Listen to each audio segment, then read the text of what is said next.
Assalamualaikum warahmatullahi wabarakatuh. Alhamdulillahirabbil alamin. Allahumma shalli wa sallim ala sayyidina Rasulillah wa ala alihi wa ashabihi ajma'in. Amma ba'du. Baiklah penonton sekalian yang dirahmati oleh Allah. Baiklah, video ini kita akan membicarakan tentang cara menyikapi setiap persoalan hidup, takdir atau keputusan yang Allah berikan kepada kita, yaitu dengan cara bertaubat. Hal pertama dulu yang harus kita lakukan adalah ridha dengan ketetapan Allah. Sebagaimana makhluk-makhluk Allah yang lain seperti bumi, bulan, matahari, pohon, semuanya tidak ada yang tidak patuh kepada Allah. Semuanya tidak ada yang tidak tunduk kepada Allah. Buktinya planet-planet, galaksi-galaksi, miliaran benda-benda langit di langit itu tidak saling bertabrakan. Mereka teratur, seimbang karena mereka patuh taat kepada Allah Subhanahu wa taala, dan mereka bertasbih kepada Allah. Yusabbihu lahu ma fis samawati wal ard wa huwal azizul hakim. Sesungguhnya bertasbihlah apa-apa yang ada di langit dan di bumi. Apalagi manusia sangat-sangat harus beribadah kepada Allah Subhanahu wa taala, bukan untuk tujuan yang lain hidup ini. Adapun kepentingan dunia ya perlu wala tansa nasibaka minad dunya. Jangan engkau lupakan bagianmu di dunia, karena kita hidup di dunia, kita perlu penghidupan juga sangat penting. Akan tetapi jangan pula kita lupa kepada akhirat, karena di sanalah kita akan hidup untuk selama-lamanya. Hidup ini hanya sementara dan sebagai sarana untuk bisa mencapai akhirat yang bahagia. Dan sungguh kesuksesan di akhirat kita awali daripada kesuksesan kita hidup di dunia ini, yaitu hidup dalam ketaatan dan beribadah kepada Allah Subhanahu wa taala. Apa maksud saya tadi? Kenapa kita harus menyikapi semua takdir dengan bertaubat? Yang saya maksud ini adalah yang sifatnya memberi kesedihan, kepedihan, kekecewaan. Itu kalau kita boleh mau merenungi, itu bisa saja disebabkan oleh perbuatan diri kita sendiri. Barang siapa yang berbuat kebaikan, maka sesungguhnya kebaikan tadi untuk dirinya sendiri. Dan barang siapa berbuat kejahatan, maka itu kembali juga kepada dirinya. Seperti kita mendoakan teman yang baik-baik, maka sesungguhnya kebaikan itu kembali kepada diri kita. Kalau kita mendoakan orang yang jahat, yang tidak baik, mudah-mudahan ini, mudah-mudahan begini, itu nanti akan kembali kepada diri kita sendiri. Jadi janganlah kita berbuat jahat, karena sesungguhnya kita telah berbuat jahat kepada diri kita sendiri. Masya Allah, di tahun 2021 ini banyak sekali musibah yang Allah berikan kepada kita, khususnya di Indonesia. Semoga lekas Allah angkat musibah ini, bumi kita kembali berdamai dengan diri kita. Ya, kenapa saya katakan berdamai? Di dalam Al-Quran Allah Subhanahu wa ta'ala berfirman, wa ma kunna muhlikil qura illa wa ahluha zalimun. Kata Allah, sesungguhnya aku tidaklah akan menghancurkan suatu negara, suatu negeri, kecuali penduduknya yang benar-benar zalim kepada Allah.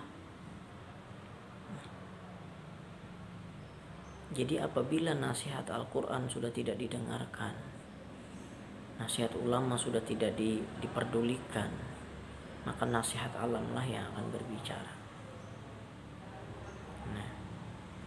Nah, lalu bagaimana cara menghadapinya? Solusinya menurut saya yang paling baik adalah dengan cara bertobat dulu. Kita cari dulu cintanya Allah. Kita cari dulu kasih sayangnya Allah, pembersihan diri dulu.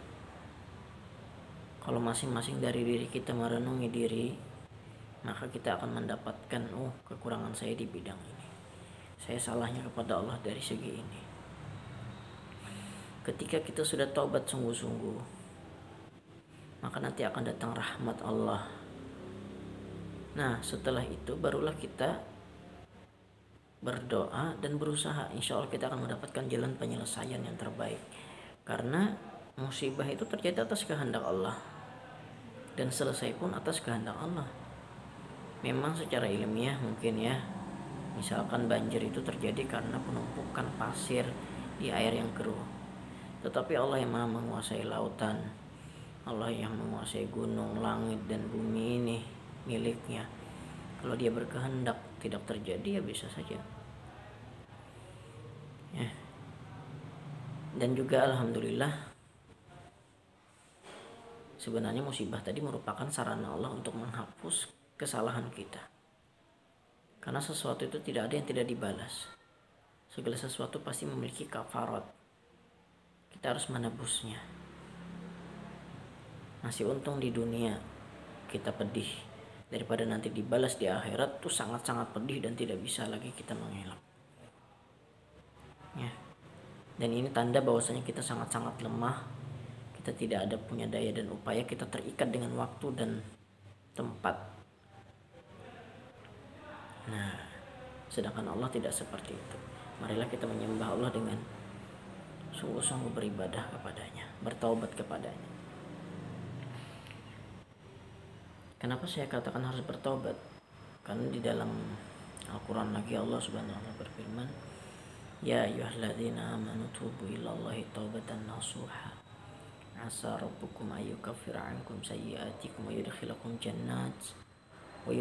jannatin tajri min tahtiha al-anhar yawma la yukhzillahu an-nabiyya walladzina amanu ma'ah nuruhum yas'a baina aydihim wa bi'aymanihim yaquluna rabbana atmim lana nuran waghfir lana innaka ala kulli syai'in qadir.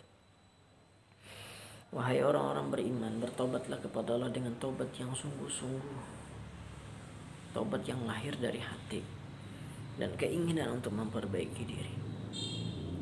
Niscaya, mudah-mudahan, asa itu bermakna pasti, Allah akan mengampuni dosa-dosa kalian dan akan memasukkan kalian ke dalam surga yang mana di bawahnya mengalir air, yang mana pada hari itu Allah tidak akan mengecewakan Nabi dan orang-orang beriman bersamanya. Maka terpancarlah cahaya di hadapan mereka dan di sebelah kanan mereka, dan mereka berkata, ya Allah, sempurnakanlah cahaya kami dan ampunilah dosa-dosa kami, sesungguhnya Engkau kuasa atas segala sesuatu. Maksudnya adalah begini, ketika kita minta ampun kepada Allah dengan sungguh-sungguh, maka Allah akan memberikan kita surga. Surga bagi orang yang sakit, sembuh. Surga bagi orang yang sempit rezekinya, dilapangkan rezekinya. Surga bagi orang yang ingin menikah dan belum menikah, dapat jodoh. Surga bagi orang yang karena musibah cepat diangkat masalahnya. Itu janji Allah. Ya, maka oleh karena itu, marilah kita hadapi setiap ketetapan Allah yang kita rasa tidak nyaman, pedih, sakit, perih, menyedihkan, dengan cara bertobat ya. Karena kata Allah, bisa jadi sesuatu yang kita rasa tidak baik sebenarnya itu baik ya. Hanya saja kita belum bisa membaca hikmah di balik musibah itu. Bisa jadi disebabkan oleh kuflun, tertutupnya hati kita dengan hawa nafsu kita, ego kita, marah kita. Kita sangkakan baik semuanya, apalagi sesuatu itu datangnya dari Allah Subhanahu wa ta'ala. Dan terakhir saya ingin mengutip ayat, wa ma kana Allahu liyazlimahum walakin kanu anfusahum yazlimun. Sesungguhnya Allah tidak menzalimi mereka, akan tetapi merekalah yang menzalimi diri mereka sendiri. Kembali kepada yang bahasan tadi, sesungguhnya ketika kita berbuat jahat, itu tiada lain kembalinya kepada diri kita juga sendiri. Semoga video ini bermanfaat. Saya tidak bermaksud untuk menyinggung siapapun, cuman saya mengajak kepada seluruh masyarakat di Indonesia dan diri saya sendiri dulu khususnya, untuk kita bertobat kepada Allah, tobat dengan sungguh-sungguh. Marilah kita renungi bagaimana kehidupan kita selama ini. Dekat sama Allah atau jauh sama Allah, dekat dengan sunnah atau jauh dari sunnah,